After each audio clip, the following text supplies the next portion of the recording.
এই ঠান্ডায় কেমন আছেন সবাই? একটা কথা আছে না, মাঘের শীত বাঘের গায়ে। এইবার কিন্তু আমরা কলকাতাবাসী হাড়ে হাড়ে সেটা ফিল করছি। গাছগুলো দেখুন, সেই কুঁড়িগুলো ফুলে ভরে গেছে। আজ আমার রান্না নেই, তাই সকাল সকাল স্নান করে একটু ছাদে এসছি। আজ দুপুরের লাঞ্চটা আমরা বাইরে করব ছেলে মেয়ে নিয়ে। বেলা 12টা, এই বেরোচ্ছি, যে ছেলে মেয়েরা আগে বেরিয়ে যাচ্ছে, আমরা পিছন পিছন আছি।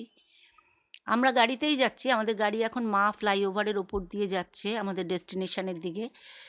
বলে ইন্ডিয়ার মধ্যে 4th লার্জেস্ট ফ্লাইওভার এটা। জানেন তো, এই ফ্লাইওভারে কোনো টোল লাগে না।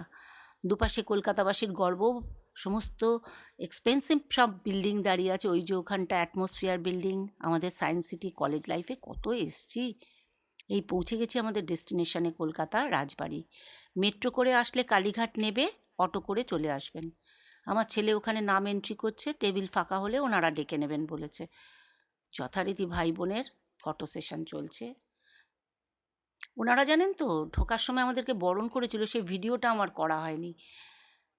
এই আমাদের অ্যাম্বিয়ান্স পুরোপুরি বাঙালিয়ানায় সাজানো, এত সুন্দর লেগেছে। জানেন, এনারা না, যে সমস্ত ছেলেমেয়েরা আইবুড়ো ভাত খাওয়াতে আসে তাদের বন্দোবস্তও করে। মাথার মুকুট থেকে কুলো থেকে সব এদের কাছে রয়েছে।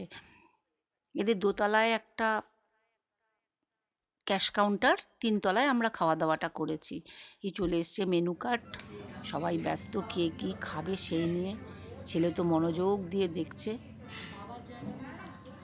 আমি ঘুরে ঘুরে চারিপাশটা দেখছি। খুব স্পেসিয়াস নয়, কিন্তু খুব হোমলি আর খুব রুচিসম্মতভাবে সাজানো। এই যে মেনু নেওয়া হচ্ছে, ছেলে বলছে মাটন ভাত, মাটন থালি, এদের সঙ্গে ফিশ আলাদা নেওয়া যায়।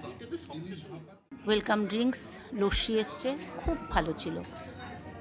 এই যে দেখুন দূরে না কিছু ছেলে মেয়ে, ওদের বন্ধু হবে হয়তো, আইবুড়ো ভাত দিচ্ছে। এই যে মুকুটটি দেখছেন, এটাও কিন্তু এনারাই বন্দোবস্ত করেছেন। যে আমাদের খাবার চলে এসছে, মাটির থালা, মাটির বাটি। আমি সাদা ভাতই নিয়েছি, আমার লাঞ্চে বাসন্তী পোলাও ঠিক ভালো লাগে না। বাদবাকি আমার ছেলে মেয়ে, ওদের বাবা, ওরা সব বাসন্তী পোলাও। আমি আর আমার হাজব্যান্ড নিয়েছি ইলিশ ভাপা, আর ছেলে মেয়েরা নিয়েছে ভেটকি মাছের পাতুরি। আর মাটন কষা থালি ছিল এটা, সুতরাং ওটা তো থাকবেই। এই ছানার কোপ্তাটা খুব ভালো, একদম ঘরোয়া রান্না, মনেই হয়নি আমি যে রেস্টুরেন্টের খাবার খাচ্ছি। অফ ক্যামেরায় বলছি, যদি সময় পান একবার কলকাতা রাজবাড়ি ঘুরে যাবেন। দেখুন ওদের মুখশুদ্ধির প্লেটটি কী সুন্দর। এটি দেখে না আমার সেই ছোটোবেলার ঠাম্মার কথা মনে পড়ছিল। খেয়ে দিয়ে উঠে ঠাম্মার কাছে পান খেতে যেতাম। ফেরার পথে আবারও সেই ফ্লাইওভার। ওই দেখুন আইটিসি রয়্যাল বেঙ্গল, কলকাতাবাসীর অহংকার, গর্ব। শেষ সূর্যের আলোয় আমার তিলোত্তমা কলকাতাকে কি সুন্দর লাগছে। কলকাতা আমার প্রিয় শহর, যেখানেই যাই কিছুদিন বাদে যেন ভালো লাগে না, কলকাতা টানে। আজকের ভিডিওটা আর বেশি বড় করব না।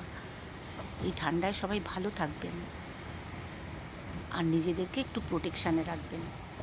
আর যদি আপনাদের ভিডিওটি ভালো লাগে তাহলে কিন্তু একটি লাইক দিয়ে দেবেন।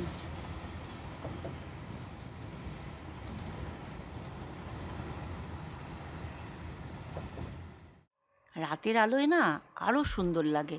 যদি কোনো দিন রাতে মা ফ্লাইওভারের ওপর দিয়ে আমি যাই, তাহলে অবশ্যই সেটি শেয়ার করব আপনাদের সঙ্গে।